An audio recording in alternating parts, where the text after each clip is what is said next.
The air in the hallway felt thin, like it was being sucked out of the house by the moving fans. I stood there, my hand resting on the granite countertop one last time, listening to the hollow echo of my own breathing. After 22 years, a house stops being a building and starts feeling like a second skin. But today, it felt like a cage I was finally stepping out of. Mark was standing by the front door talking to our realtor, Sarah. He had that look on his face, the one he'd perfected over 2 decades. It was a look of practiced, weary compassion. He tilted his head slightly, giving Sarah a small, sad smile as he lowered his voice, just enough for me to still hear it. "She's having a hard day," he whispered, his tone dripping with the kind of pity you'd give a wounded animal.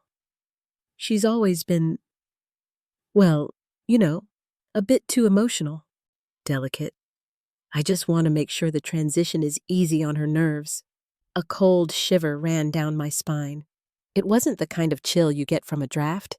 It was the kind that starts in your gut and tells you that the person standing 10 feet away is rewriting your history while you're still standing in it. My stomach dropped, that familiar, heavy knot tightening until I could barely draw a full breath. For years, I'd let him tell that story. I'd let him call me patient and fragile because it felt safer than being difficult. But as I looked at him, something in my spirit finally snapped. It wasn't a loud break. It was a quiet, steady realization. Before I tell you what happened next, sister, I want you to take a deep breath with me. Just one. In through your nose and out through your mouth. We're in this together. And please, would you do me a favor? Tell me in the comments where you are watching from and what time it is there right now. It brings me so much comfort to know that women all over the world are listening to this and that I'm not alone in this room anymore. If stories like this, stories of finding your voice when it's been buried for years, speak to your heart, please subscribe to Jessica's Stories Vault. We don't have to walk these hard roads alone. I turned away from his pitying gaze and walked toward the kitchen junk drawer. It was the only drawer we hadn't emptied yet. My fingers brushed against old batteries, loose rubber bands, and expired coupons. Then my hand hit something solid, cold. I pulled it out.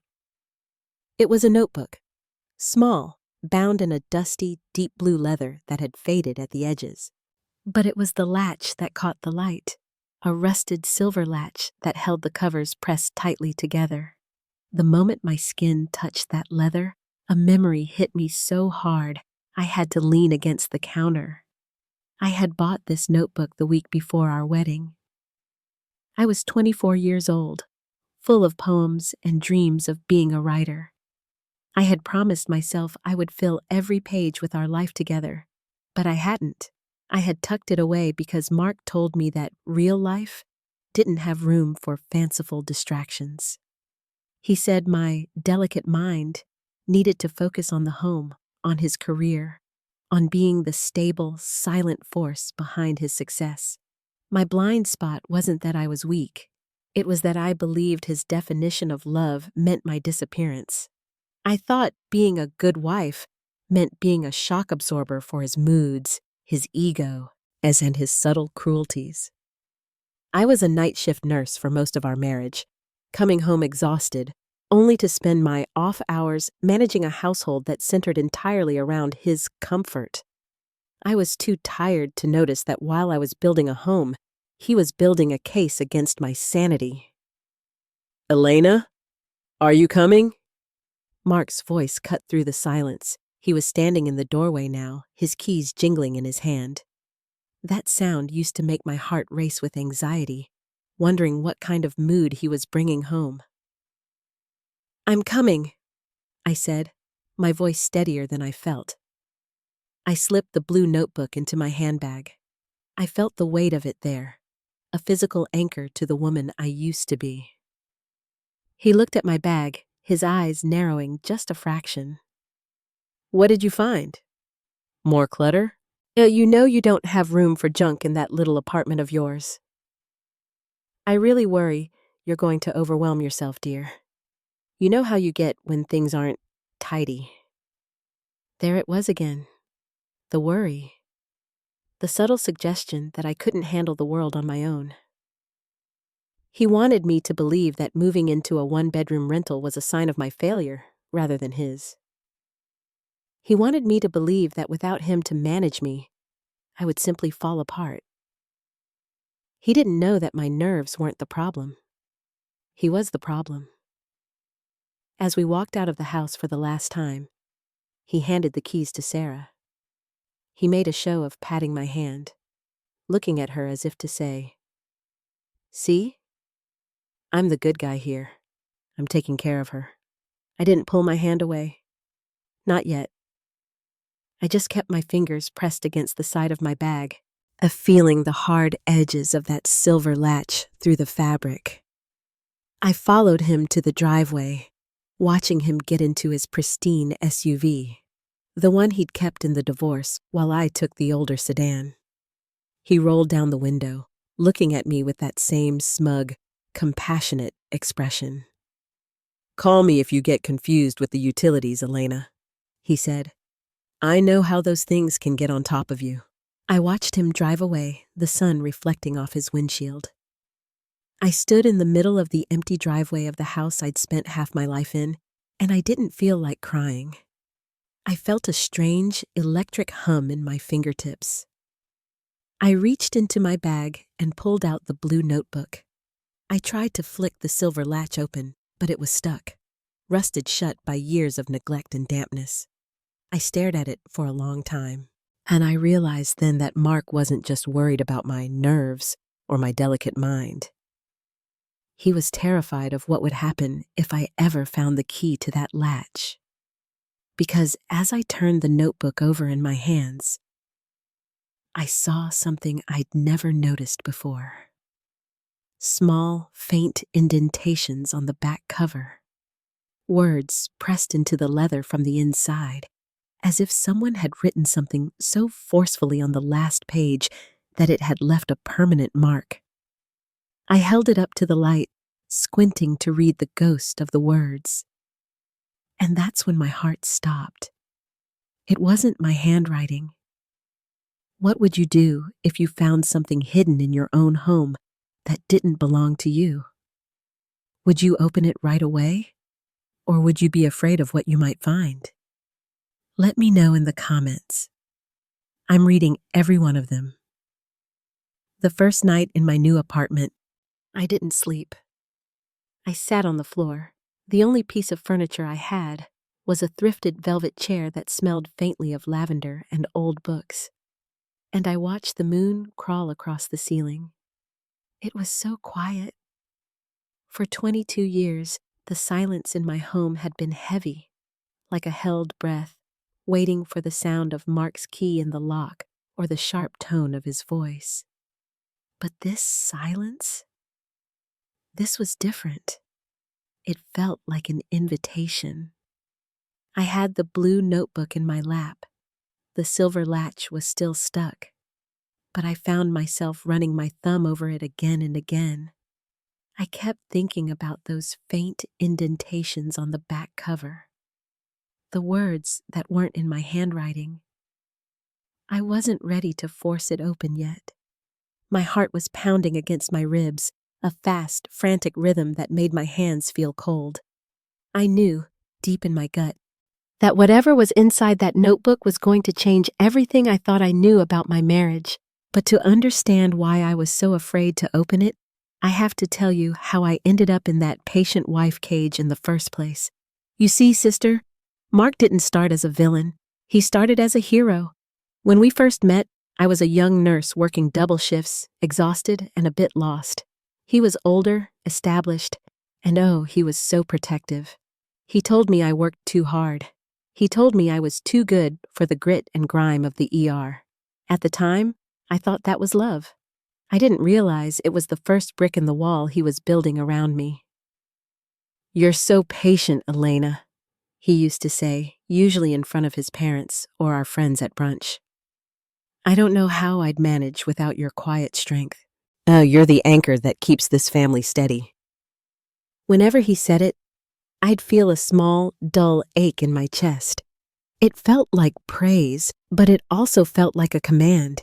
It was as if he was telling me that my only value lay in my ability to stay still and silent while he moved through the world. I remember one Saturday, about 10 years ago, I had found a weekend workshop for creative writing. It was only 2 hours on Saturday mornings. I was so excited. I showed him the flyer, my heart light with a hope I hadn't felt in a long time. I can still see the way he looked at that piece of paper. He didn't yell. He never yelled. He just sighed. That long, disappointed sigh that always made my stomach tie itself into a knot. "Writing, Elena?" he asked, his voice soft and patronizing. "Honey, you're already so busy with the house and the girls' schedules. You know how easily you get overwhelmed. Why would you want to add more to your plate? Besides," he chuckled, patting my cheek, "it's a cute hobby, but we have real responsibilities. You're the heart of this home. If you start drifting off into your fancies, who's going to keep everything running?" I felt a hot prickle of tears behind my eyes, but I swallowed them down. I didn't want to be emotional. I didn't want to prove him right. So I put the flyer in the trash. I told myself he was just looking out for me. I told myself he knew me better than I knew myself. That was my blind spot, sister. I believed that his protection was a shield, when really, it was a shroud. Have you ever had that feeling? That tiny, a whispering voice in your spirit telling you that something is wrong, even when everyone around you is telling you how lucky you are? I'd love to hear from you in the comments. Have you ever had a gut feeling that you chose to ignore because you wanted to believe the best of someone? It helps so much to know I wasn't the only one who silenced her own heart. For years, I played the part. I was the patient wife who didn't mind when he stayed late at work events. I was the quiet wife who didn't complain when he moved our savings into accounts I didn't have the login for, telling me it was for our long-term stability and that I shouldn't worry my pretty head about the math. Every time I felt that flutter of unease, that cold sensation in the pit of my stomach, I would just breathe through it. I would look at our big house, our beautiful daughters, and Mark's smiling face at the head of the table, and I would tell myself I was being ungrateful. I was too emotional, just like he said. But sitting here now, in this tiny apartment with nothing but my notebook and my dignity, the clarity is almost blinding. I looked down at the silver latch again. My breath was shaky, but my resolve was hardening. I realized that all those years, when Mark praised my patience, he wasn't complimenting my character. He was thanking me for not noticing how much he was taking from me.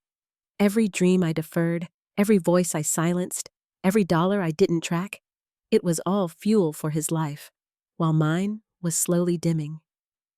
I picked up a small butter knife I'd bought at the dollar store earlier that day. My hands were trembling, but I wedged the tip of the knife under the rusted silver latch. "I'm not a patient wife anymore, Mark," I whispered to the empty room. With a sharp, metallic crack, the latch finally gave way. The notebook fell open in my lap, flipping past the blank pages I had never filled, all the way to the very back. There, tucked into a hidden pocket in the lining I had never noticed, was a folded piece of yellowed stationery. And as I unfolded it, I realized the handwriting wasn't just not mine. It was a letter addressed to Mark, dated 3 weeks before our wedding, and the first line made the blood turn to ice in my veins. I stared at the name signed at the bottom of that letter, and suddenly, the last 22 years didn't look like a marriage anymore. They looked like a trap I had walked into with a smile on my face. The yellowed paper felt like it was burning my fingertips. The words on that letter weren't just a secret. They were a roadmap of a betrayal that had started before I even said I do. The first line read, "Mark, if you follow the plan we discussed, she will never even realize the assets have shifted. Just keep her calm and quiet until the signatures are dry." I felt that familiar coldness wash over me. The same ice that used to fill my veins whenever Mark would look at me with that patronizing worry in his eyes. My breath hitched, and I had to close my eyes for a second, clutching the blue notebook to my chest like a shield. It was dated 3 weeks before our wedding. While I was picking out lace and dreaming of a lifetime of partnership, he was drafting a strategy to ensure I remained a silent passenger in my own life. And it brought back a memory so vivid I could almost smell the expensive mahogany of his old office. I was 35, right in the middle of our marriage, and I had stumbled upon a bank statement on his desk. It showed a transfer of nearly $60,000 into a long-term stability trust. A trust I didn't recognize. A trust my name wasn't on. When I asked him about it that evening, my heart was hammering against my ribs. That intuition alarm was screaming that something was wrong. I remember the way the air in the room seemed to turn heavy as he set down his wine glass. "Elena, honey," he'd said, his voice as smooth as silk and twice as slippery. "We've talked about this. Your memory hasn't been great lately. You're likely just tired from the hospital shifts. I'm moving things around to protect us. To make sure you never have to worry about the big things." "But Mark," I'd started, my voice shaky. "I don't remember agreeing to a trust that excludes me." He didn't get angry. He just sighed, that long, theatrical sigh that made me feel like a difficult child. "This is exactly what I mean by your episodes, dear. You get so worked up, and then you forget the details of our conversations. It's the stress. It's making you paranoid. Maybe we should increase your vitamins. Or perhaps you should just let me handle the paperwork for a while." "Sister, I want to stop right here for a second and ask you something, because my heart is just aching thinking back on it. Have you ever been told your memory was the problem when you knew the truth in your bones? Have you ever had someone look you in the eye and tell you that something you saw with your own 2 eyes never happened? Tell me in the comments how you kept your footing when the person you loved was trying to make the ground beneath you disappear. It helps me so much to know I wasn't the only one living in that fog." That night, after he'd kissed my forehead and told me to get some rest, I didn't sleep. I went to the back of the blue notebook, this very one I'm holding now, and I started a secret log. I hid it behind the silver latch, which was still shiny and new back then. I wrote down the date, the amount, and exactly what he'd said. I had to. I was starting to believe him. I was starting to think that maybe I was too emotional, that maybe the long hours at the hospital were finally breaking my mind. And I lived in a constant state of gaslight fear, terrified that if I spoke up, I'd just prove him right. I became a detective in my own home. I started watching the way he'd pull the mail aside before I could see it. I noticed how he'd call my sister and confide in her about how worried he was about my mental state. He was building a cage out of whispers and bank statements, and I was so exhausted by the mama bear stakes of keeping our family together that I almost let him lock the door. I remember one afternoon, I saw him at the kitchen table, highlighting sections of our joint mortgage agreement. When he saw me walk in, he didn't hide it. He just smiled that pitying smile. "Just making sure the house is secure, Elena. Given how unstable things have been lately, I want to make sure you have a roof over your head if your health declines." My stomach did a slow, sick roll. It wasn't about my health. It was about ownership. He was positioning himself as my guardian so he could become my master. My hands were shaking so hard I had to hide them in my cardigan pockets. I went to my room, locked the door, and opened the notebook. I wrote, "He is moving the house. He is telling people I am sick. I am not sick. I am seeing everything. But even then, a part of me, that blind spot that wanted to believe in love, thought I could fix it. I thought if I just worked harder, was more patient, and showed him I was stable, he would stop. I didn't realize that for a man like Mark, my stability was his greatest threat. Sitting here now in my quiet apartment, looking at this letter from the past, I realized the episodes weren't a symptom of my mind failing, and they were his invention. A way to keep me from looking too closely at the silver latch. I turned the letter over, my eyes scanning the rest of the page. And that's when I saw the name of the person who had sent it. It wasn't a lawyer. It wasn't his mother. It was a woman I had met only once at a Christmas party 15 years ago. A woman Mark told me was unbalanced and obsessed with him. As I read her final paragraph, the floor beneath my feet finally gave way. She hadn't been warning him about me. She had been warning me about him.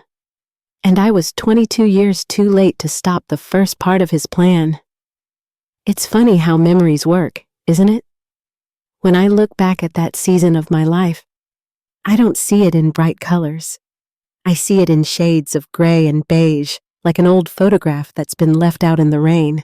And I was living in a beautiful house with high ceilings and crown molding, but I felt like I was walking through a thick, heavy fog every single day.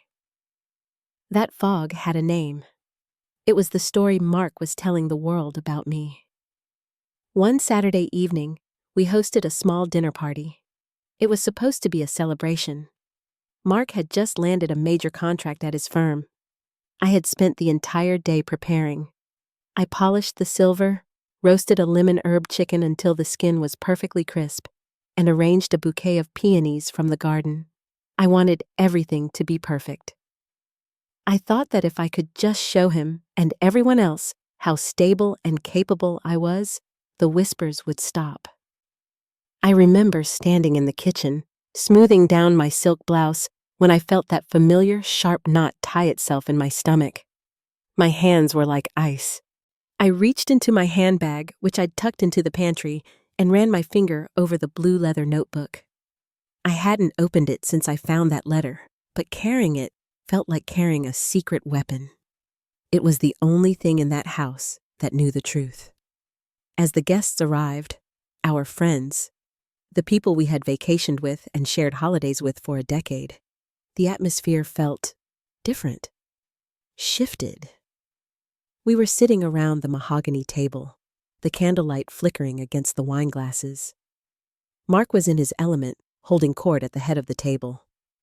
He leaned back, swirled his Cabernet, and looked at me with that loving smile that never quite reached his eyes.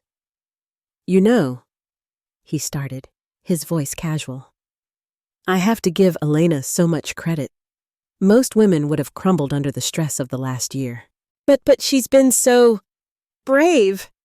Even with her memory lapses and the way she gets so overwhelmed by the little things." The table went quiet for a heartbeat. I felt the blood rush to my face. "Mark, I haven't been overwhelmed," I said, trying to keep my voice light, even as my heart hammered against my ribs. "The house is running beautifully." He chuckled, a soft, patronizing sound that felt like a slap. "Oh, honey, don't worry. We all know you're trying, like that utility bill last month, the one you forgot to pay until the lights almost went out. It's okay. I'm here to catch the balls you drop." I felt a cold shiver of terror. I hadn't forgotten a bill. I had watched him take the mail that day. I had seen him put that specific envelope in his briefcase. But as I looked around the table, I saw the faces of our friends. They weren't looking at him with suspicion. They were looking at me with pity. "Is everything okay, Elena?" Susan asked, her voice dripping with that artificial concern that makes your skin crawl. "Mark told us you've been feeling a bit fragile lately. If you need a referral for a good specialist, you just let me know. Sister, have you ever sat at a table full of people you thought were your family, only to realize they've already decided who you are based on someone else's lies? Have you ever had your partner joke about your flaws in a way that felt like a trial where you weren't allowed to testify? Please tell me in the comments if you've ever felt that social isolation. How did you handle the feeling of being gaslit in front of an audience? Your stories remind me that my emotional response wasn't a weakness. It was my soul's way of screaming that something was wrong. I couldn't eat. Every bite of the chicken I'd worked so hard on felt like ash in my mouth. My blind spot was shattering. I had always believed that our friends were our friends. I thought they knew my character.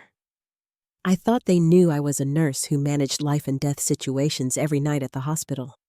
How could they believe I couldn't handle a light bill? But then I saw it. Mark wasn't just telling a funny story. He was building a foundation. He was preparing them for the day he would leave, or the day he would try to take everything. He was making sure that when the time came, nobody would take my side. Because in their eyes, I was already the delicate, unstable wife, who was lucky to have such a patient man. I felt a sudden, fierce mama bear instinct rise up in me. Not for a child. My daughters were away at college, but for my own sanity. If I didn't start fighting back, I was going to be erased entirely. I didn't forget the bill, Mark, I said, my voice cutting through the dinner conversation. It was louder than I intended, and the table went silent again. I saw you put it in your briefcase on Tuesday morning. Mark didn't blink. He just let out a long, weary sigh and looked at the guests, giving them a subtle, "Here she goes again," nod. See what I mean? The paranoia is the hardest part. It's okay, Elena. Let's just enjoy the evening. Nobody is blaming you for being confused. The look of collective pity that went around the table was like a physical weight. I felt sick. I felt like I was drowning in a room full of people who were watching me go under and complimenting the water. After the guests finally left, Mark began humming to himself as he stacked the plates. He looked victorious. "That went well, don't you think?" he asked, not even looking at me. I didn't answer. I went to the pantry, grabbed my handbag, and took out the blue notebook. I walked to the guest room, where I'd been sleeping more and more lately, and locked the door. I opened the notebook to the back, where I had hidden the letter from that unbalanced woman. My hands were shaking, but my mind was starting to clear. I realized then that I was living in a crime scene, and the neighbors were the witnesses. But they weren't witnesses to my breakdown. They were witnesses to his masterpiece. I picked up my pen and wrote, June 14th. The dinner party. He told them I am losing my mind.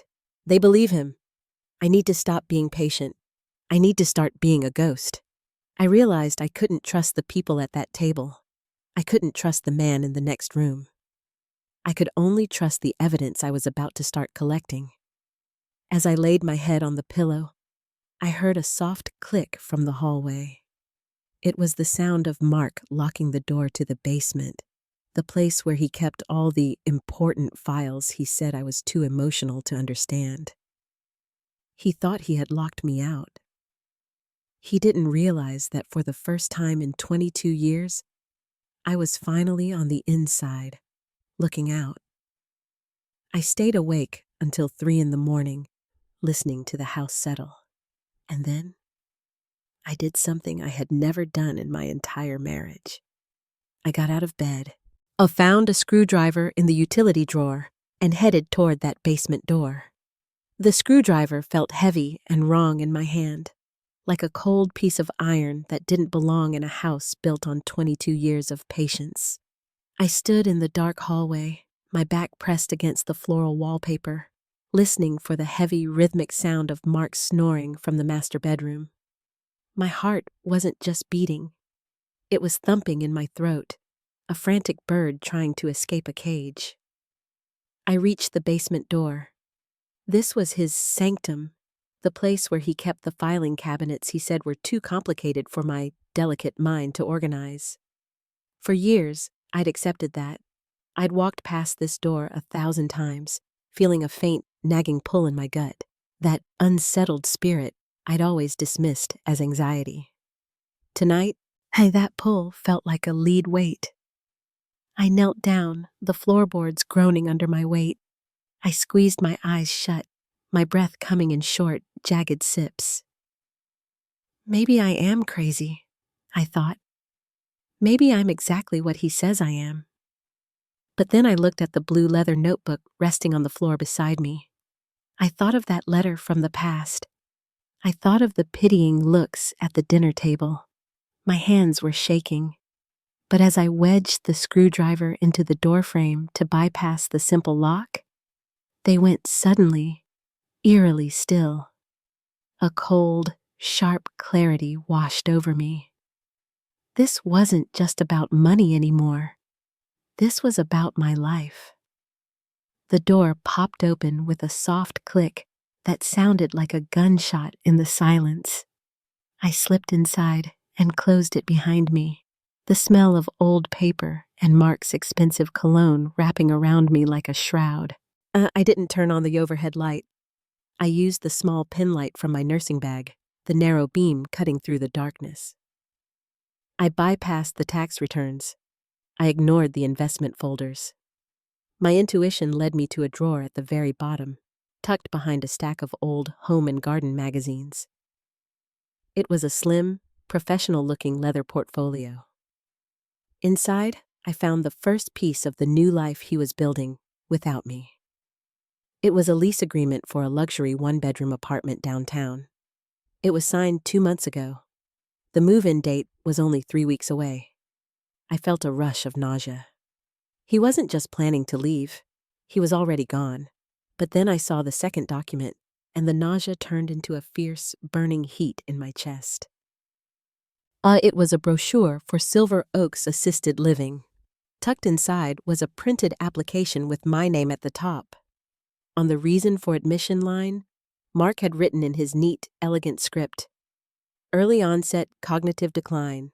Severe emotional instability. Patient requires 24-hour supervision for her own safety." I sat there on the cold basement floor, the paper trembling in my hand. He wasn't just stealing our assets. He was planning to commit me. He was going to use the story he'd been telling our friends and family to lock me away, so he could walk into his new life without the burden of a divorce settlement or a wife who knew too much. That was the moment the mama bear in me finally woke up. It wasn't for a child this time. It was for the woman I used to be. The woman who deserved to breathe, to write, Hastia, to exist without permission. He thought he was preparing a soft landing for a falling woman. He didn't realize I was finally learning how to fly. Sister, I have to ask you, because I'm sitting here shivering just remembering that cold basement floor. Have you ever realized that the person who was supposed to be your protector was actually the one you needed protection from? Have you ever felt that mama bear instinct rise up to save your own life when no one else would? If you're still here with me, hit subscribe and stay with me to see how I finally found my strength. Your support means everything as I tell the rest of this story. I pulled the blue notebook closer. My intuition to evidence arc was no longer a theory. It was a map. I took my phone and began photographing every page of that application. I photographed the lease. I photographed a secret bank statement I found in the back of the portfolio showing a hidden account with nearly $250,000 in it, money he'd been siphoning off for years. The blind spot was completely gone now. I saw the subtle insults for what they were, prep work. I saw the strange money moves for what they were, theft. I felt a strange sense of relief. The gaslight fear that had haunted me for years evaporated. I wasn't crazy. I wasn't losing my mind. I was being hunted by a man who mistook my patience for weakness. Suddenly, I heard a floorboard creak directly above me. The snoring had stopped. I froze, my heart stopping in my chest. I doused the penlight, plunging the basement into total darkness. I held my breath until my lungs burned, listening to the heavy footsteps moving toward the basement door. "Elena?" Mark's voice called out, low and sharp. "Are you down there?" I pressed myself into the corner, clutching the blue notebook to my heart. I could feel the silver latch biting into my palm. I realized I had left the screwdriver on the floor by the door. If he walked in now, the quiet part of my justice was over. I wasn't ready yet. I didn't have enough. The doorknob turned. The hinges groaned. A sliver of light from the hallway spilled across the floor, stopping just inches from my feet. I stared at that line of light, praying to a God I hadn't spoken to in years, realizing that the man standing on the other side of that door didn't just want my silence. He wanted my soul. The silence that followed the sound of Mark's retreating footsteps was the heaviest thing I'd ever felt. I stayed crouched in the dark of that basement for what felt like hours, my knees aching, my heart a dull, rhythmic thud against the blue leather notebook. He hadn't come in. He'd muttered something about damn mice and clicked the door shut, locking me in from the outside. I didn't mind the lock. For the first time, being locked away felt like a sanctuary because I was the only one in that room who knew the truth. When I finally climbed out through the small hopper window into the damp night grass and snuck back into the guest room, I didn't feel like a victim. I felt like a spy in a life I no longer recognized as my own. The next morning, I woke up with a clarity that was almost terrifying. I realized that if Mark was planning to commit me, to use my instability as a cage, I didn't just need evidence of his lies. I needed a version of myself that he couldn't touch. I needed to prove, if only to my own reflection, that my mind was sharp, capable, and entirely mine. I started small. I started with the grocery money. For 20 years, Mark had given me a stipend for the house. He checked the receipts with a magnifying glass, looking for any emotional spending. But being a nurse for 20 years teaches you a few things about precision. I started overestimating the cost of produce. I'd buy the generic brand and tell him I bought the organic.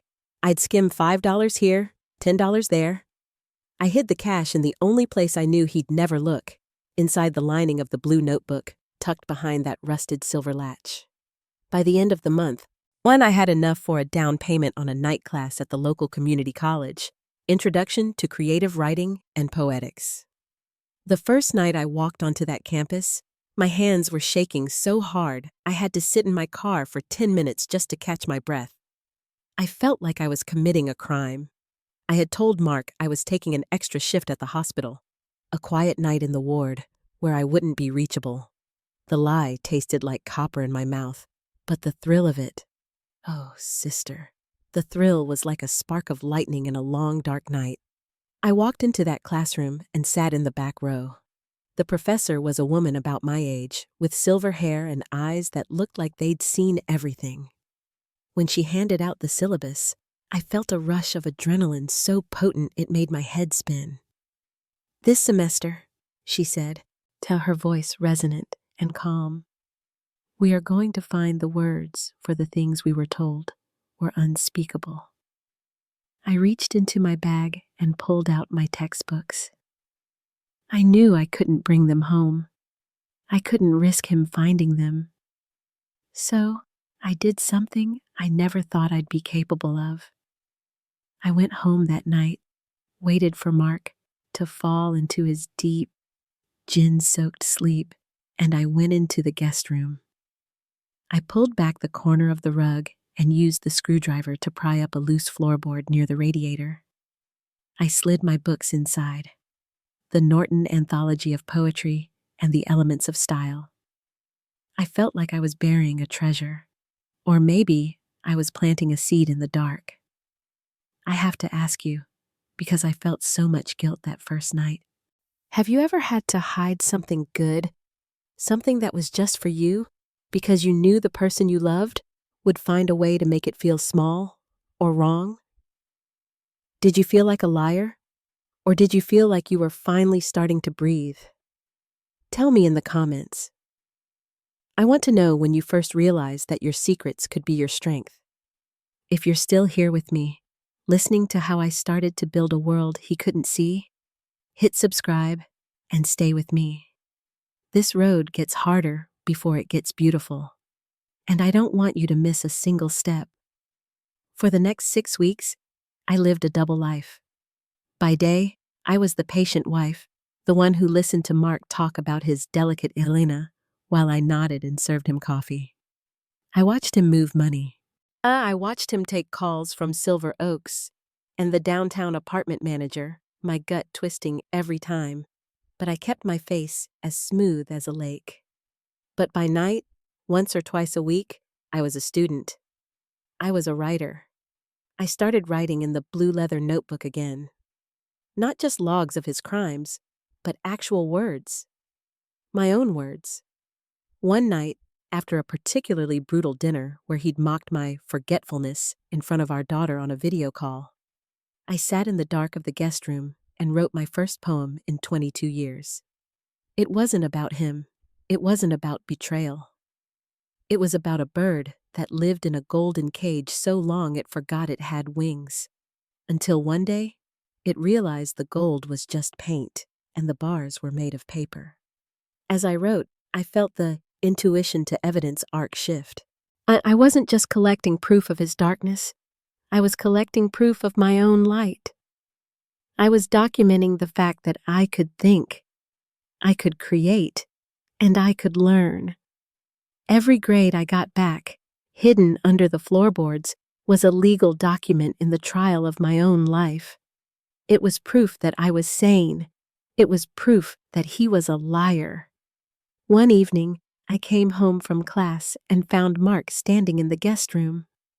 My heart stopped. My hands went ice cold. He was standing right over the loose floorboard where my books were hidden. He was holding a glass of scotch, staring out the window into the backyard. "You're late from your shift," he said, not turning around. His voice was low, vibrating with a tone I hadn't heard before. It wasn't the patronizing pity tone. It was sharp. It was suspicious. "It was a busy night at the hospital." "Mark," I said, my voice steady despite the fact that I felt like I was about to faint. I clutched the blue notebook to my side. He turned around slowly. His eyes scanned the room, landing on the rug. He walked toward me, stopping just inches away. He reached out and tucked a stray hair behind my ear, his fingers cold against my skin. "You've been different lately, Elena," he whispered. "More focused. It's almost like you're not as confused as you used to be. I was telling Dr. Aris at the clinic today that I'm worried you're overexerting yourself, that you might be having a manic swing." The mama bear in me roared, but I kept my eyes downcast. I let my shoulders slump. I gave him exactly what he wanted to see, the delicate wife. "I'm just tired, Mark," I murmured. He smiled, a thin, predatory line. "I'm sure you are. That's why I've moved up our consultation at Silver Oaks. We're going on Tuesday. I think it's time we let the professionals take the weight off your shoulders." He patted my cheek and walked out, leaving the smell of scotch and looming disaster in the air. I waited until I heard his bedroom door close. Then I fell to my knees and pulled up the floorboard. I didn't grab the textbooks. I grabbed the blue notebook. I turned to the very back, where I had hidden the digital voice recorder I'd bought with the last of my grocery overflow. I realized then that the slow burn was over. The fire was at the door. I had 3 days to turn my secret poems and hidden receipts into a weapon that could stop a man who thought he'd already won. But as I turned the recorder on to check the battery, I realized I'd left it running in the kitchen earlier that day. And as I hit play, I heard a voice that wasn't Mark's. It was our daughter's voice, and she wasn't talking to me. She was talking to her father about the best way to handle Mom's transition. Hearing my daughter's voice on that recording was like feeling a piece of my own heart shatter and fall to the floor. I think Dad is right, Auntie. She's not herself. I'm scared for her. Maya, my sweet girl, the one I had stayed for, the one I had protected for 20 years. Hearing her side with the very man who was trying to erase me was a pain so deep I didn't think I could survive it. My stomach dropped through the floor, and for a moment, the room spun. I had to grip the edge of the dresser until my knuckles turned white. Mark hadn't just lied to the neighbors. He had poisoned my children. He had taken the one thing I valued more than my own life, their trust, and turned it into a weapon against me. The mama bear in me wanted to scream, to run into his room and shake him until the truth fell out of his pockets. But as my breath came in shaky, shallow gasps, that small, still voice of my intuition whispered one word. Wait. If I exploded now, I would be the unstable woman he said I was. I would be giving him the final piece of evidence he needed to hand to the doctors at Silver Oaks. I had to be a calm sea, even while a storm was raging in my chest. The next morning, I came down to the kitchen. The smell of fresh coffee usually felt like a hug, but today, it felt like a trap. Mark was sitting at the table, scrolling through his phone, looking as calm and composed as a saint. "Good morning, Elena," he said, not even looking up. "did you sleep better? You were tossing and turning quite a bit. It's that restlessness again. I've already called Maya to tell her you're having a difficult week." I felt a vibration in my chest, a low hum of pure, unadulterated fury. My hands were ice cold as I reached for a mug. "I slept fine, Mark. I think it's just the change in the weather." He stopped scrolling. He looked up, his eyes narrowing just a fraction. This wasn't the response he expected. Usually, I'd apologize. Usually, I'd defend myself or try to prove I was okay. "Really?" he asked, his voice tilting into that patronizing lilt. "Because you forgot to turn off the oven last night. I had to do it for you. It's getting dangerous, dear. You could have burned the house down." I knew for a fact the oven had been off. I had checked it 3 times. He was poking the wound, trying to get me to snap, to cry, to tell him he was a liar so he could look at me with that sad pity. I didn't take the bait. I just took a sip of my coffee and smiled. A small, tired, but steady smile. "Thank you for looking out for me, Mark. I must have been more tired than I thought." I saw the muscle in his jaw twitch. He didn't like the calm sea. He wanted the waves. He wanted the drama. "Sister, have you ever had to play a role just to stay safe? Have you ever had to swallow your truth and wear a mask of peace while someone was actively trying to tear your world apart? Give this video a like if you believe in the power of a woman's quiet plan. It takes so much more strength to stay silent than it does to scream, doesn't it? If you're still here with me, hit subscribe and stay with me to see how I finally found my strength. We are walking this road together, and I promise you, the light is coming. I spent the rest of the day in a state of hyper-awareness. Every word Mark said, every accidental comment about my memory, I met with a calm, neutral nod. I was gray rocking him, though I didn't know the term then. I was becoming as uninteresting and unreactive as a pebble on the beach. But inside, I was a hurricane. I went to the guest room and pulled out the blue leather notebook. I gripped the silver latch, feeling the cold metal press into my palm. It was my anchor. I wrote down exactly what he said about the oven. I wrote down the time, the date, and the fact that I had checked the dials. I was no longer just a patient wife. I was a witness. Around 4 p.m., the doorbell rang. It was Mark's sister, Diane. She had always been Team Mark, but we had been friendly for 20 years. She walked in with a basket of muffins and a look on her face that made my spirit unsettle instantly. "Oh, Elena," she sighed, pulling me into a hug that felt more like an inspection. "Mark told me the news.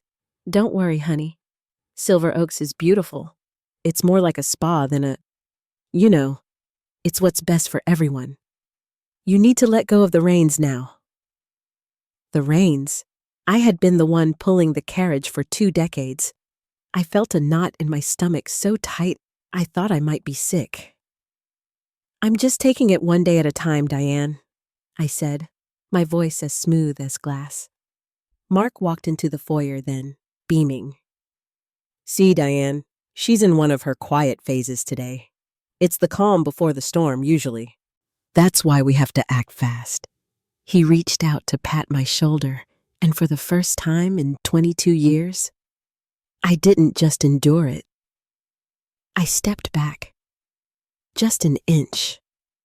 Not enough to be aggressive, but enough to break the contact. The look on his face was fleeting, but I saw it. It was a flash of pure, cold irritation. He was losing his grip on the narrative. If I wasn't acting crazy, he couldn't play the hero. "I think I'll go for a walk," I said.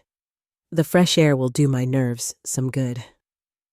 I grabbed my bag, the one with the blue notebook hidden inside, and walked out the front door before he could object. I didn't stop until I reached the small park 3 blocks away. I sat on a bench and let out a breath I felt like I'd been holding since the dinner party.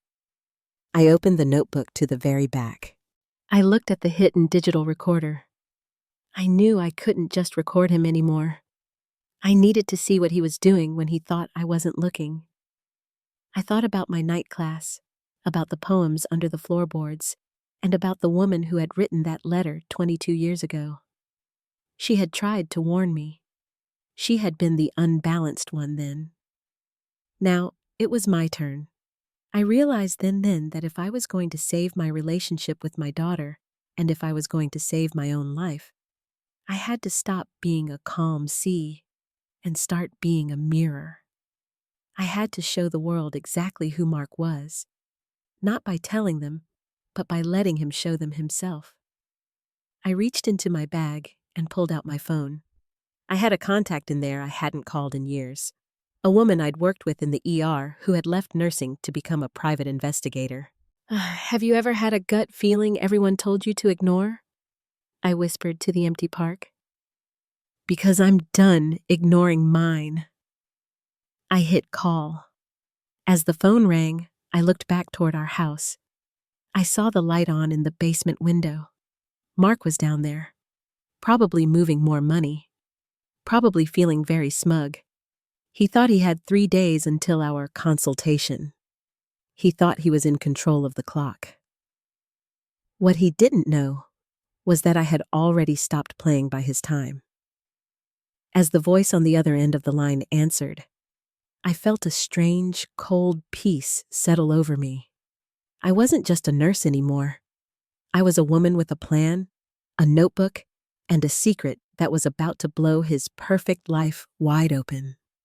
The sound of Mark's SUV pulling out of the driveway usually felt like a weight being lifted, but this time, it felt like the starting gun of a race I wasn't sure I could win. He was off to a 3-day leadership conference in Chicago, or so he said. I stood behind the sheer curtains of the living room, watching the taillights disappear around the corner. My hand pressed flat against my stomach to steady the fluttering there. My intuition wasn't just whispering anymore. It was screaming. My spirit was so unsettled, I could practically feel the air vibrating around me. I knew that these 72 hours were the only window I had before that consultation at Silver Oaks. If I didn't find the proof now, I was going to be the next thing he filed away. I waited an hour. Just 1 hour of sitting in the silence of that big, empty house, listening to the clock tick on the mantel. And I needed to be sure he wouldn't forget his briefcase and double back. When the sun finally began to dip below the horizon, casting long skeletal shadows across the hardwood, I stood up. My hands were ice cold, but my heart was a steady, burning coal. I walked toward his office. For 20 years, this room had been a forbidden kingdom. He'd always told me it was boring paper stuff that would only trigger my anxiety. What a clever way to hide a person's life, by telling them they're too fragile to look at it. I carried the blue leather notebook with me, the silver latch gleaming in the dim hallway light. I had bought a small, high-capacity thumb drive that morning, and I had already tucked it into the secret slit I'd cut into the notebook's inner lining. Tonight, the notebook wasn't for poems. It was for the truth. The door to the office was locked, of course, but Mark had grown arrogant. He didn't think the confused wife would remember where the spare key was hidden, inside the hollowed-out base of a decorative bust in the foyer. My fingers shook as I slotted the key into the lock. Click. The air inside the office was stale, smelling of leather and old secrets. I didn't turn on the overhead lights. I didn't want the neighbors to see a glow coming from a room that should have been empty. I used my pen light, the narrow beam trembling across the surface of his desk. I started with the filing cabinets. My nursing background kicked in, that tech/proof arc where you learn to look for the anomalies in the charts. I began photographing everything with my phone, every bank statement that didn't match our joint accounts, every transfer to that long-term stability trust. My heart was hammering so hard against my ribs, I thought it might bruise. Then, I found the demeaning notes. They were in a folder labeled Clinical Observations. It wasn't medical records from a doctor. It was a handwritten log, kept by Mark, documenting every time I forgot a bill, every time I seemed disoriented, and every time I was overly emotional. October 14th. Elena claimed she didn't see the mail. Clearly shows signs of early memory loss. Very defensive when confronted. November 3rd. Found her crying over an old book. Emotional volatility increasing. Needs professional intervention. I felt a wave of cold sweat break across my forehead. He had been charting my demise for over a year. He was building a medical narrative out of thin air, twisted half-truths, and outright lies. It was a cold-blooded blueprint for my erasure. Sister, have you ever found evidence that someone was trying to rewrite who you are? Have you ever seen your own life through the eyes of someone who wanted to use your heart against you? I'm sitting here now, and I just need to know, if you had found a folder like that, would you have stayed to find more? Or would you have run right then? Tell me in the comments. I need to hear how you found the courage to keep looking when the truth started to hurt this much. I took a deep breath, clutching the blue notebook to my chest until the silver latch dug into my skin. Focus, Elena, I whispered. I kept photographing. I captured every page of that log. My intuition was pulling me deeper, past the desk, toward the small safe he kept in the closet. I knew the code. It was the same one he used for everything. His first car's license plate number. He thought I'd forgotten it. He'd made so many jokes about my poor memory that he'd started to believe them himself. The safe groaned open. Inside, There weren't just bars of gold or stacks of cash. There was a second leather portfolio. I opened it, and my breath stopped in my throat. It wasn't just about Silver Oaks. It wasn't just about the one-bedroom apartment downtown. Inside was a life insurance policy. A new one he'd taken out 6 months ago. But it wasn't the policy itself that made my blood turn to ice. It was the secondary beneficiary listed after our daughters. It wasn't me. It was the woman from the letter. The one he called unbalanced 22 years ago. The woman he had claimed was obsessed with him. And then I found the photos. Not photos of me, photos of them. Recent photos. They were at a beach house I didn't recognize, laughing, holding drinks. She didn't look unbalanced. She looked like a woman who was waiting for a seat to open up at a table. My table. I felt a sharp stabbing pain in my gut. This was the midnight inventory I never wanted to take. I wasn't just being replaced. I was being liquidated. He was waiting for me to be safely tucked away in Silver Oaks so he could collect on the unstable wife and start over with the woman who had helped him plan this from the very beginning. I worked through the night, the flash of my phone camera the only light in the room. I felt like I was performing an autopsy on my own marriage. I transferred every photo, every document, and every digital file onto the thumb drive and slid it back into the secret lining of the blue notebook. As the first gray light of dawn began to bleed through the blinds, I heard a sound that made my heart leap into my throat. It was the sound of the garage door opening. He was home, 2 days early. My hands went numb. I was in his office, the safe was open, the files were scattered across the desk, and I could hear his heavy footsteps crossing the kitchen floor. I had 30 seconds to turn myself back into the confused wife, or this leadership conference was about to become the site of my final accident. I didn't have time to think. I only had time to react.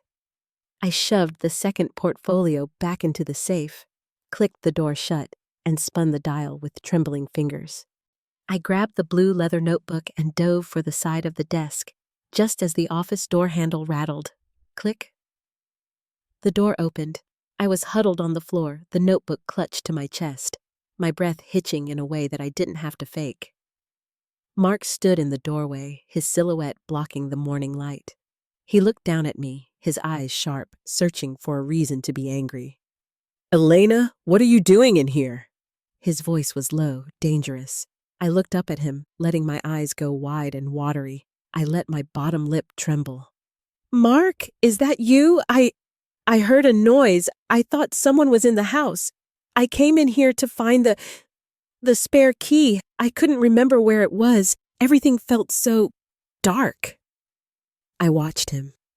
My intuition was vibrating, a low hum of danger, danger, at the base of my skull. He stepped into the room, his eyes scanning the desk. I had left a few pens slightly out of place, but the safe was hidden behind the cabinetry. He looked at me, truly looked at me, and for a second I thought the mask was going to slip. I thought he was going to see the woman who had spent the night photographing his soul's rot. Instead, he sighed. It was that long, weary sound of a man burdened by a broken wife. "Oh, Elena, you poor thing. I told you, I'm only gone for a few days and you lose your way. This is exactly why we're going to Silver Oaks. You can't even tell the difference between a dream and a burglar anymore." He reached down and hauled me up by my elbow. His grip was a little too tight, a little too firm. "Come on, let's get you back to bed. You're clearly having another episode." I let him lead me out. I let him tuck me into the guest room bed. I even let him kiss my forehead. I stayed perfectly still until I heard the shower running in the master bathroom. Only then did I reach under the mattress and feel the hard, rectangular shape of the thumb drive still tucked into the lining of my blue notebook. I had the proof. Now, I just needed the moment. Sister, if you were in my place at this moment, what would you do?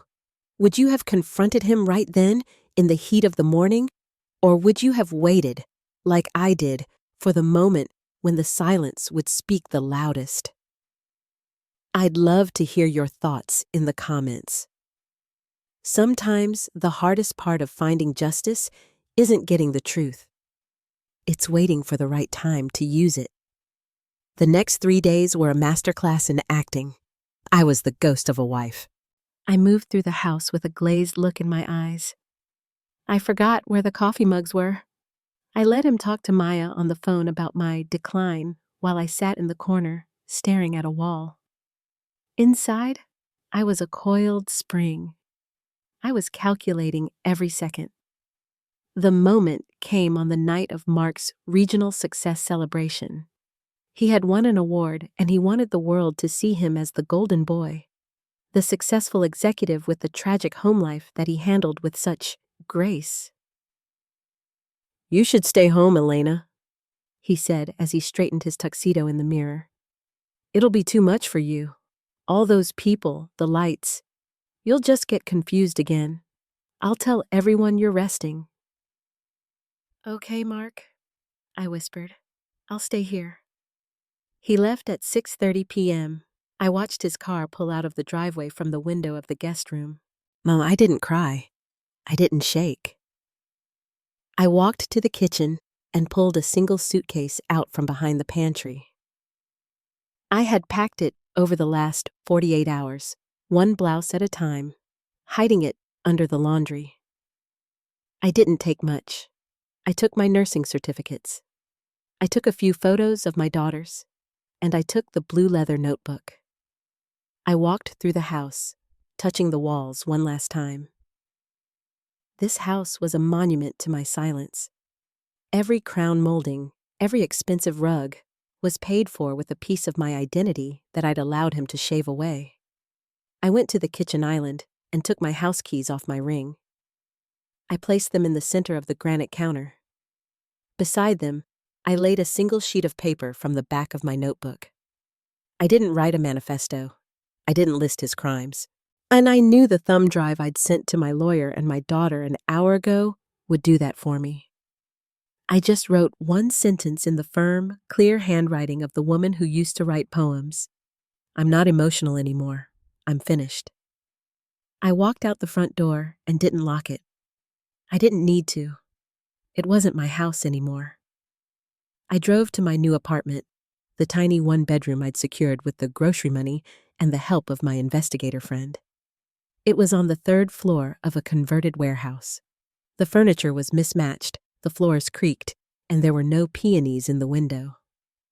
I sat down in my thrift store chair and looked at the clock. It was 9 p.m. Mark would be on stage right now, accepting his award, probably mentioning his delicate wife in his speech.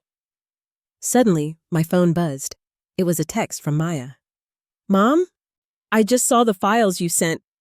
I'm coming over. Where are you? Please tell me you're safe. I felt a rush of heat in my chest.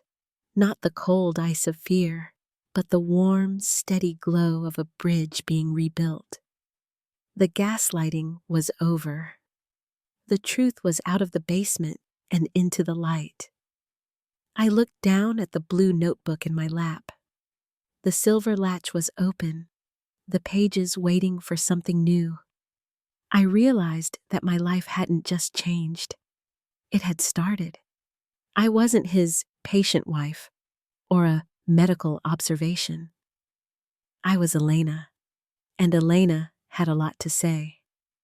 If you're still here with me, hit subscribe and stay with me to see how I finally found my strength. Because the confrontation wasn't over. Mark was about to find out that a woman who has nothing left to lose is the most powerful person in the room. I heard a heavy pounding on my new apartment door at midnight. I didn't hide. I didn't shake. I walked to the door and looked through the peephole, and what I saw made me realize that Mark's grace had finally run out. The silence in my new apartment was no longer an invitation. It was a companion. I had spent 6 months tucked away in this space, surrounding myself with things that didn't have to be approved. My mismatched plates, the smell of lavender oil instead of Mark's heavy cologne, and the soft, worn pages of my blue leather notebook on the bedside table. I was healing, or at least I thought I was, until the morning I made the mistake of looking back. I remember sitting at my small, thrifted bistro table with a cup of tea. The sun was hitting the peeling paint on the windowsill, and for a moment I felt a deep, resonant peace. And then a notification pinged on my phone. It was a link sent by a friend who hadn't spoken to me since the night I walked out, someone who claimed they were just checking in. But I felt that familiar knot tie itself in my stomach the second I saw her name. I opened the link. It was a social media post, a wedding announcement. There was Mark. He looked radiant in a charcoal suit, standing on the lawn of what looked like a vineyard. And there, draped in a cloud of white lace, was the woman from the photographs. The woman from the letter. She was 20 years younger, with a patient smile that looked exactly like the one I used to wear. The caption read, "Finally, a love that doesn't demand endurance. So grateful to have found my true partner after years of supporting a shadow. Here's to a life of light and clarity." I felt the air leave my lungs. A shaky breath escaped me, and my hands went so cold I had to tuck them under my arms. He hadn't just moved on. He had replaced me like a broken appliance.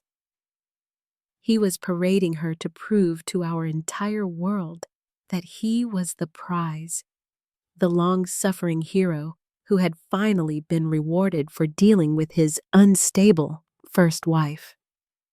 Sister, I have to stop here and ask you, have you ever been the one left behind to pick up the pieces while he parades a perfect new life for everyone to see? Have you ever had to watch the person who tried to break you act like they were the one who survived you? Please tell me in the comments how you kept your head high when the world seemed to be cheering for the person who hurt you. Your strength gives me so much hope. Then I scrolled through the comments. Our old friends, the ones I'd hosted, the ones whose children I'd babysat, the ones I'd comforted through their own divorces, were all there. "You deserve this, Mark. So happy to see you finally smiling again. It's wonderful to see the house filled with light at last." Not one of them had called me. To them, I was the difficult one who had abandoned a good man because I couldn't handle the stress of a real life. The narrative Mark had built in that basement, the logs, the whispers, the pity, had worked perfectly. I had been socially erased, wiped clean from the history of my own life. I walked over to the blue notebook and picked it up. I ran my thumb over the rusted silver latch. For a second, a wave of dignified grief washed over me. I wasn't mourning Mark, and I was mourning the 22 years I had spent being an audience for a man who only loved me when I was invisible. But as I looked at that silver latch, my intuition shifted. That unsettled spirit I used to feel in the big house was gone. In its place was a quiet, cold clarity. I realized I didn't want to save a single ember from that old life. I didn't want the house with the crown molding. I didn't want the friends who only loved a version of me that was falling apart. If they couldn't see the truth when it was laid out in front of them, they didn't deserve to be part of my beginning. Mark thought he was winning because he had the vineyard, the young wife, and the applause. He didn't realize that he had just invited a new woman into the same cage he'd built for me, and she was wearing the same patient smile I once wore. That not knowing that patience was just another word for disappearing. I sat back down and opened the notebook to a fresh page. I didn't write a poem this time. I wrote a list of everything I now had that he could never take again. My sanity, my time, my daughter's respect, the ability to look in the mirror and recognized the woman looking back. I felt a small emotional relief, like a fever breaking. I wasn't the shadow anymore. He was the one still living in a house built on lies, and I was the one who had finally walked into the sun. If you're still here with me, hit subscribe and stay with me, because while Mark was busy planning his honeymoon, my private investigator friend was busy following the trail of that life insurance policy, and she found something that Mark's new bride definitely wouldn't want to see in the wedding album. I closed the notebook and smiled. Quiet justice doesn't always come with a shout. Sometimes it comes with a phone call that changes the entire story. The phone rang just as I was finishing my tea. It was my investigator. "Elena?" she said, her voice sounding tight and professional. "You were right about the long-term stability trust, but you weren't the only person he was stealing from to fund it. I think you need to see who else's name is on the secondary accounts." I felt my heart stop as she said a name I recognized, not from my marriage, but from Mark's firm. He hadn't just been gaslighting me. He'd been gaslighting the people who signed his paychecks. It's been 3 years since I walked out of that house and left my keys on the Granite Island, sister. 3 years of waking up in a room that belongs only to me, of drinking coffee without checking the weather of someone else's mood, and of finally learning to breathe without permission. A few weeks ago, I received an invitation to a small retirement gathering for a woman I'd worked with in the ER for over a decade. I almost didn't go. I felt that familiar, old fluttering in my chest, a ghost of the gaslight fear that used to paralyze me. I knew Mark would be there. He'd made sure to stay involved with my old work circle, playing the role of the tragic, supportive ex-husband who still worries about me from a distance. But as I looked at the blue leather notebook on my desk, now thick with the degrees I'd finished and the poems that were no longer secrets, I felt a calm I didn't know I possessed. My spirit was settled. I wasn't that delicate woman anymore. I was a woman who had survived an autopsy of her own soul and come out whole. I wore a simple emerald green silk dress. No jewelry Mark had bought me. Just a small silver pen tucked into the pocket of my cardigan and my notebook in my hand. When I walked into the garden party, the air was warm and smelled of jasmine. I saw them across the lawn before they saw me. Mark looked grayer. The sharp, predatory edge he used to carry had softened into a kind of weary heaviness, and beside him stood his new wife, the woman from the beach photos, the woman who had helped him plan my erasure. She was wearing a beautiful, expensive dress, but as I got closer, my nurse's intuition kicked in. I saw the way her shoulders were pulled up toward her ears. I saw the way she watched his face before she laughed at a joke, her eyes darting to his mouth to see if she'd timed it correctly. She had that patient smile, the one I used to wear like a mask. She didn't look like a victor. She looked like a prisoner who hadn't realized the bars were made of her own silence. I have to ask you, sister, because seeing her hit me like a physical blow to the stomach. Do you think I should have felt sorry for her? Or was it her choice to build her happiness on the ruins of my life? Have you ever looked at the new woman and seen your own ghost staring back at you? I'd love to hear how you handled that moment in the comments. It's a strange kind of grief, isn't it? To see someone else walking into the same fire you just escaped. I walked straight toward them. I didn't hide.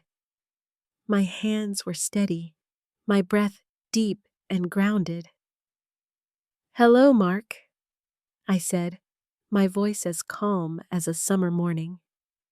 He turned, and for a split second, I saw a flash of pure, unadulterated shock in his eyes.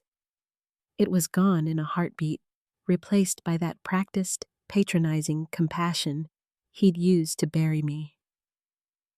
"Elena," he said, stepping toward me as if he were going to pat my shoulder. I stepped back, just enough to keep the space mine. Good to see you. You look well. I've been so worried about how you were managing in that little place of yours. I heard you were having some trouble with the transition. He looked at his friends, giving them that subtle, "See how brave she is?" nod. Yet he expected me to be flustered. He expected me to be bitter. He expected me to be the unstable woman he'd spent 22 years creating. I just smiled. It wasn't a mean smile. It was the smile of someone who had seen the bottom of the ocean and realized they could swim. "I'm doing wonderfully, Mark," I said. "I actually just finished my master's in counseling, and the little place is exactly the right size for a life that doesn't have to hide its own truth." I held up the blue leather notebook. "I'm still writing in this, by the way, but the latch doesn't get stuck anymore. I found that when you stop letting other people write your story, the ink flows much more clearly." His new wife's eyes went wide. She looked at the notebook, then at me, then at Mark. I saw the knot in her stomach tighten. I could practically see the shiver of recognition in her spirit. She knew. In that moment, she saw the patience for what it really was. Mark's face hardened. The hero mask was slipping. "Well," He cleared his throat, his voice tight.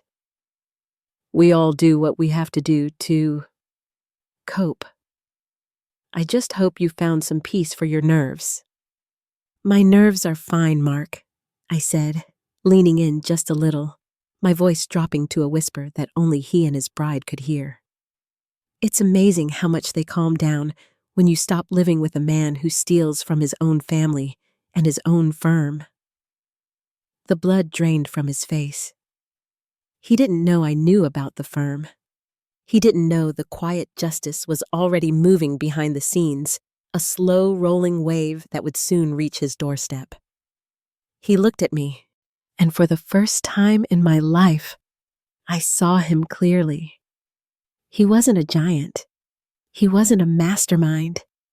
He was just a small, tired man who was terrified of the dark. "What have you been doing all these years, Elena?" He asked, his voice cracking just a fraction. I looked him right in the eye, feeling the absolute power of my own presence. I finally came back to myself, I said. I didn't need his apology. I didn't need him to admit what he'd done. The justice wasn't in his downfall, though that was coming. The justice was in the fact that I no longer needed his validation to exist. I turned and walked away, the grass soft under my feet. I didn't look back. I didn't need to see if he was watching. I was heading toward a table where my daughter, Maya, was waiting for me with a glass of lemonade and a look of pure, uncomplicated pride. As I sat down with my daughter, I realized that the midnight inventory was finally complete. I had lost the house, the friends, and the man I thought I loved. But as I opened my notebook to a blank page, I realized I'd gained the only thing that actually mattered. It is 6 a.m., and for the first time in 25 years, the silence in my home doesn't feel like a threat. I'm sitting on my small balcony, the one that overlooks the city's industrial district. It's not a vineyard, and there are no manicured lawns here. But as I watch the sun begin to bleed gold over the brick warehouses, I realize I've never seen anything more beautiful. My routine is simple now, and I treasure every second of its predictability. I make my coffee strong, just the way I like it, without wondering if the sound of the grinder will wake someone up and trigger a lecture on consideration. I sit in my thrifted velvet chair, the one that Mark would have called clutter, and I just breathe. If you are hearing this and you recognize yourself in those early chapters, if you are still in that house, walking on eggshells, wondering why your patient heart feels so heavy, I want you to take a deep breath with me right now. You aren't crazy. You aren't too emotional. You are a woman whose spirit is trying to tell her that she was meant for more than just being a shock absorber for someone else's shadows. Healing didn't happen overnight for me. There were months where I still jumped at the sound of a car door slamming. There were days when I looked at my bank account and felt a surge of panic, wondering if I'd made a terrible mistake by choosing a 1-bedroom apartment over a 4-bedroom prison. But then I'd look at my daughter, Maya. She's sitting across from me now, sometimes, for Sunday brunch. We don't talk about Mom's instability anymore. We talk about her career, my new counseling practice, and the books we're reading. The greatest justice I ever received wasn't the news that Mark's firm had finally launched an internal audit. Though that call did come, and it was a quiet, cold relief. The real justice was seeing the look of respect in my daughter's eyes. I didn't just save myself. I showed her that a woman's dignity is not for sale. I have the blue leather notebook in my lap as I write this. It's full now. Every single page is covered in my handwriting, the messy, beautiful, honest script of a woman who stopped hiding. The silver latch is still there, but it's different now. I've polished the rust away, and I never click it shut anymore. It stays open, the covers flared wide, because I no longer have secrets that make me feel small. This notebook has become a museum of my survival. It holds the poems that kept me alive, the evidence that set me free, and the dreams I'm finally brave enough to chase. I keep it on my coffee table, right out in the open. It's a reminder that my voice was never the problem. The man who tried to silence it was. If I could go back to the woman I was 20 years ago, standing in that big, mahogany-filled house and feeling that knot in my stomach, I would take her hands and tell her this. Your intuition is your greatest gift. It is the compass that God gave you to navigate the world. When someone tells you to ignore it, they aren't trying to help you. They are trying to disarm you. Second chances don't usually look like a lottery win or a movie ending. They look like a thrifted chair, a quiet morning, and the ability to say no without apologizing for it. They look like the peace that comes when you realize that you don't need an apology from a person who isn't capable of giving one. Your worth was never in his hands. It was always in yours. You just had to be brave enough to claim it. I'm closing this chapter of my story today, but I'm opening a new one tomorrow. If this story touched your heart, or if it felt like a mirror to your own life, please give it a like so this mama knows she's not alone in the world. And if you haven't already, subscribe to Jessica's Stories Vault. It means so much to have you here, walking this road with me, as I pour my heart into these stories. Before you go, would you do something for me? Tell me in the comments where you're watching from and what time it is there right now. It brings me so much comfort to feel your company across the cities and time zones. We are a sisterhood, and we are everywhere. And if you've ever had to make a hard choice to protect yourself or your children, if you've ever had to walk away from a perfect life to find a real one, please share what you're comfortable sharing. Your words might be the exact thing another woman needs to read to feel a little less crazy and a little less alone. And to those of you who have supported this channel through the super thanks or memberships, thank you from the bottom of my heart. You make it possible for me to keep sharing these stories of healing. I'll leave you with one last question to think about today. Which part of this story felt closest to your own life? I'm reading your comments, and I'm sending you so much love. Remember, your spirit knows the way. You just have to listen. I love you, and I respect your journey. Until next time.